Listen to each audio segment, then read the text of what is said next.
Welcome everybody. This is the fourth session of financial literacy. We're going to start right away going over the post-lesson assessment from Unit 3. That was the youth course with the questions as you see here on interest and an introduction to budgeting. So the first question here, what is the principal of a loan?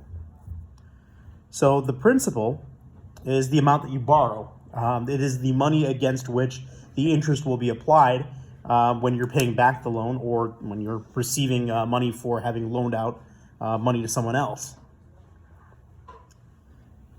Question 2, if a simple interest rate per year is 5%, how much interest do you have to pay on a $100 loan per year? And we're talking about just the interest, not the total amount owed.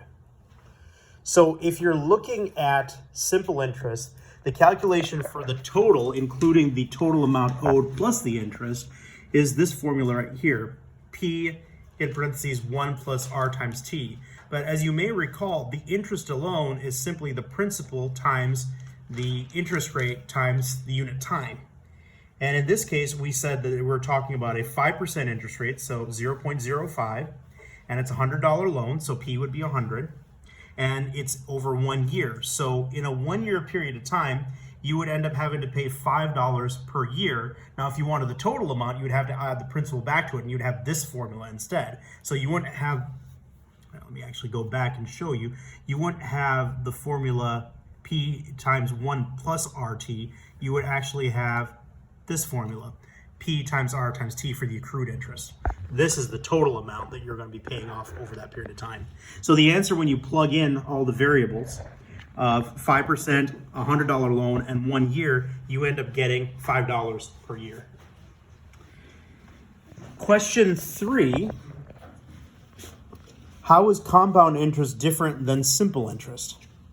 So simple interest, you're going to be calculating at the very start of the loan, and it's only going to be applied to the principal. So the simple interest doesn't change from year to year to year.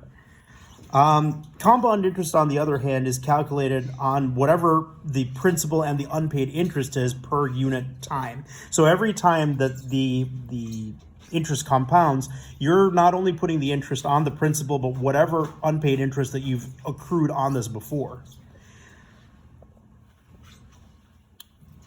Question, oh, hold on, typo there. So we're going to do typo of the session. This is the first typo. So problem number 3A, what does the N in compound interest equation mean? And so going back so you can see the compound interest equation, let's pull that right up here. The compound interest formula is... Who's ready to hatch some cool pets? Not me. Click We need... here to make Compound interest. So this is the compound interest formula. And unlike the simple interest formula, it adds in N. So in this case, what the N stands for is the number of times per year that you compound the interest. And this is also what why you end up having a completely different formula than the simple interest formula. Now, from the introduction to budgeting, what is a budget and why is it beneficial for you if a budget works?